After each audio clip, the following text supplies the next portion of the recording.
Salut tout le monde, c'est Simon. On se retrouve pour la première ligue anglaise ce coup-ci. C'est la dernière vidéo. Du coup, on aura fait les 5 grands championnats ainsi que tout ce qui est hors top 5. D'ailleurs, la vidéo sur le hors top 5, là, hier, on a fait imperfect.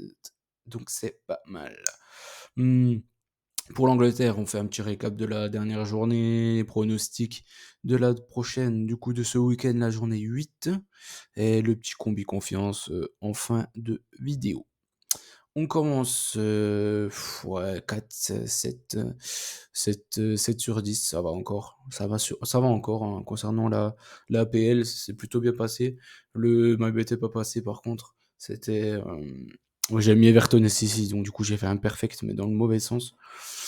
Il y a eu pas mal de surprises, les deux Manchester et Everton. Everton, pour moi, ils auraient dû gagner contre Luton. Je comprends toujours pas ce résultat-là.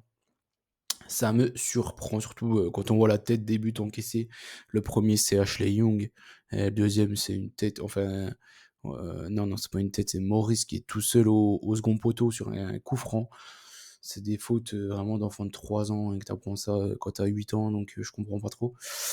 Je comprends pas trop Everton. Pourtant, ils ont eu beaucoup, beaucoup d'occasions, mais ils ont pas réussi à revenir. Après Manu, voilà, je me méfiais hein, contre Crystal. Je me méfiais de ça comme la peste. En général, quand on joue 2 fois les mêmes équipes en 3 jours, il y a tout le temps une surprise. Du coup, je les avais pas joués, mon perso. City qui a surdominé son match contre Wolverhampton, qui s'est fait prendre en contre-attaque. Hein, voilà, c'est les aléas du métier. Après tout le reste, c'est passé vraiment fastoche. Du coup, top 5 des championnats, voilà, 78% de réussite, toujours pareil. 47 bêtes, seulement 10 perdues, donc c'était un week-end parfait. On commence les pronostics de la PL pour ce week-end. Le premier match, c'est Luton contre Tottenham. Bon, là, j'ai pas voulu. Je suis pas parti dans un pari un peu bizarre. Je pense que Luton, en plus, ils ont perdu lundi. C'était lundi ou mardi, je crois que c'est mardi, qu'ils ont perdu à domicile contre Burnley. Je pense que Tottenham en contre-attaque, ils vont s'amuser contre Luton. Ils ont beaucoup, franchement, ils ont une super équipe. Hein, Tottenham, moi, je vais leur faire confiance. Même s'ils ont battu Liverpool le week-end passé, clairement à cause de l'arbitre. Ils auraient dû perdre contre Liverpool. L'arbitre, je vais pas dire qu'il était acheté, mais bon, ils ont été vraiment médiocres. Hein, franchement, Liverpool, il méritait de gagner à Tottenham. Là, contre le Luton, je pense que ils vont pas galérer. Ils vont s'imposer assez facilement. Madison, Son, franchement, ils ont une super équipe, Tottenham quand même, hein, mine de rien. Je suis parti sur un 2-0. Burnley-Chelsea maintenant. Chelsea qui s'est remis la tête à l'endroit contre Fulham. Là, contre Burnley, ils sont bien gentils. Mais je pense que Chelsea peut encore une nouvelle fois s'imposer contre Burnley. Je pense que là, il a compris que Nicolas Jackson s'est placé sur le banc, que Sterling, il est vraiment bon des fois individuellement, mais collectivement, c'est pas top. Là, il y a Brora et Mudryk qui est bien revenu aussi. Donc voilà, oui, il va continuer à leur faire confiance, je l'espère. Le milieu de terrain commence à prendre forme avec Enzo Caicedo et Gallagher. Donc voilà, j'ai envie de leur faire confiance. Chelsea à Burnley, je pars sur une Chelsea qui gagne encore une fois. Et encore une fois sur le score de 2 buts à 0. Everton Bournemouth, là, comme ça, direct, je vous aurais dit Everton. Mais Everton, jurisprudence contre Luton, donc ils me font peur. Je peux pas les mettre vainqueurs. Franchement, je vais pas me faire avoir 2 week-ends d'affilée. Donc je pars sur un over, je suis obligé, contre Bournemouth. Bournemouth qui peut être tranchant en contre-attaque. Donc pourquoi pas un petit but de Billing ou de Solanke ou de Christie à Everton. Ça c'est largement faisable aussi. Fulham contre Sheffield de maintenant. Compliqué comme match parce que Fulham il nous montre beaucoup de lacunes cette saison, mais Sheffield encore plus, donc je suis obligé de partir sur Fulham quand même. Sheffield là ils enchaînent les contre-perfs assez grossières on va dire, ils montrent rien, ils concèdent énormément d'occasions, donc je vais quand même faire confiance à Fulham sur ce match-là. Je vais encore partir sur un 2-0. Le dernier match du 5 là, ça sera Manchester contre Brentford. Brentford qui est pas très bon en ce début de saison, et Manchester qui enchaîne les contre-perfs. Bon, je pense que Manchester ils vont pas perdre 3 fois d'affilée. À Old Trafford, j'y crois pas une seule seconde. Là, contre Galatasaray, il y a eu un fait de jeu avec Casemiro. Il y a eu contre Crystal énormément d'occasions. Pareil, Ojlund qui avait encore marqué, mais on refusé pour rien. Je pense que là, ils vont gagner contre Brentford. Je pense qu'il y aura un sursaut d'orgueil à un moment donné, même si je pense que Ten Hag, il va sauter, hein, coûte que coûte. Mais là, dans ce match-là, en tout cas, je pense que Manchester va s'imposer. Du coup, je les ai mis en victoire, 3 buts à 1 contre Brentford. Après, les 5 prochains matchs qu'on verra, ça sera Crystal contre Nottingham, Brighton contre Liverpool, West Ham contre Newcastle, les Loups qui recevront Villa, et le dernier match, le gros Arsenal contre City. Crystal Nottingham pour commencer du coup. Je pense que c'est deux équipes au profil un peu similaire, avec des attaquants percutants, mais des défenses. Enfin, ils sont solides défensivement, ils ne se prennent pas autant de buts que ça, mais je les trouve pas terribles quand même, mine de rien, que ça soit au milieu de terrain et tout. Là, moi, pour moi, jouer un match nul dans ce match-là, je les vois pas se départager, et jouer un match assez fermé dans l'ensemble.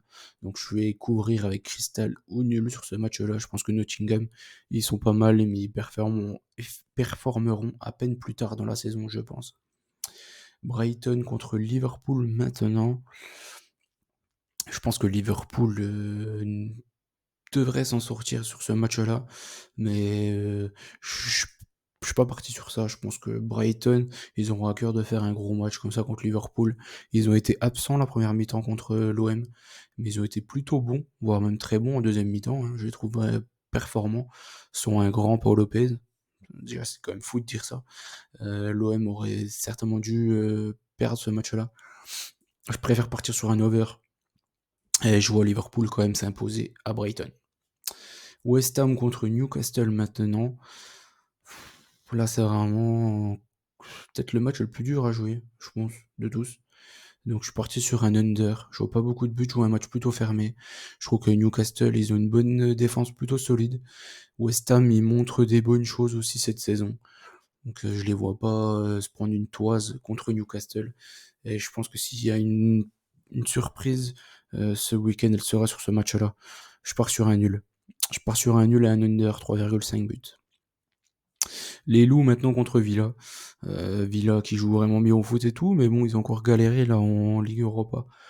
Conférence, c'était contre Movistar Zrinjski. Donc là, je les vois certainement faire un bon match contre Wolverhampton. Mais Wolverhampton, encore une fois, c'est une super équipe en contre-attaque. Je pense que Villa aura le ballon, que Wolverhampton va les prendre en contre-attaque du coup. Et je les vois à minima marqués sur ce match-là. Et après, je vois quand même une petite victoire de Villa, pourquoi pas, au terme du match. Maintenant, c'est le dernier match de cette journée de championnat. Je vais pas dire entre les deux meilleures équipes du championnat, parce que pour moi, Arsenal, ils sont moins bons que Liverpool cette saison. Donc, je veux dire, c'est le gros match, on va dire, du week-end. Je pense que City, malheureusement, ils n'auront pas Rodri. Arsenal, j'imagine qu'il n'y aura pas Bukayo Saka. J'imagine, hein. Je suis pas sûr à 100%, mais je pense pas qu'il pourra être là. Donc, pour moi, c'est l'atout numéro 1 de Arsenal. Donc ça va prendre vraiment. Et puis Rodri, pour moi, c'est le top 3 des meilleurs joueurs du monde actuel. Voire même top 2, voire même top 1. Pour moi, c'est le meilleur joueur du monde actuellement. Donc faudra. Ça dépend tout de la sensibilité de tout le monde vis-à-vis du foot même. Je pense ça, ils vont galérer sans lui, ça c'est une certitude, mais là ils ont retrouvé Grealish, ils ont retrouvé Bernardo Silva. Arsenal me fait pas une bonne impression depuis le début de la saison. Du coup, je suis obligé de partir sur City ou nul sur ce match-là. Et je vois un nul. Je pense qu'avec Rodri, je serais parti sur City. Sans lui, je pars sur un nul. Voilà, je pars sur ça, sur ce match-là. On a fait un tour sur tous les matchs de Première Ligue. En bête, j'ai sélectionné Manchester United. Comme je vous ai dit, je les vois pas perdre 3 fois d'affilée à domicile. Et je les vois gagner contre Brentford, qui n'est pas très bon en ce début de saison. Et Tottenham à Luton, franchement, ça devrait être une formalité. Voilà, j'espère que la vidéo vous a plu. N'oubliez pas le petit like. Bien évidemment, si le contenu vous a plu et qu'on gagne ou on perd ensemble, je vous souhaite un très bon week-end à tous.